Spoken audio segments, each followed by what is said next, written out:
Սիրելի հարգելի գործընկերներ, որ այսօր եկել եք այստեղ խոսում եք հեծից, պետությունից, ժողովրդից, դուք ընդամենը տերորիզմի մեյքափն եք նստած այդտեղ, Տիկին Գրիգորյան, եւ դուք բոլորը տերորիզմի մեյքափն եք դուք, որտես գալիս եք այստեղ բան եք անում, Բագրատ Գալստանյանի բեք վոկալն էիք, հիմա էլ դարել եք տերորիզմի մեյքափը։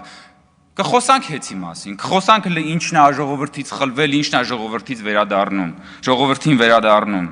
Բայց դուք պիտի պատասխանեք հարցերի, այդ որ ասում է մեռնել կամ մերցնել,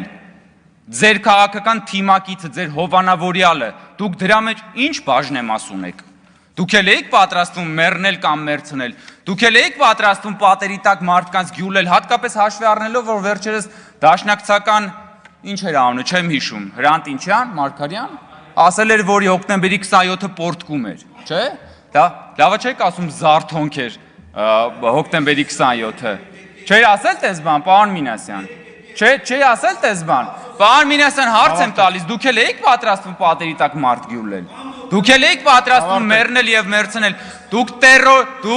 դուք արդարացնում եք տերորիզմը, ձեր խմբակցությունը պաշտոնապես արդարացրել է և պաշտպանել է տերորիզմը,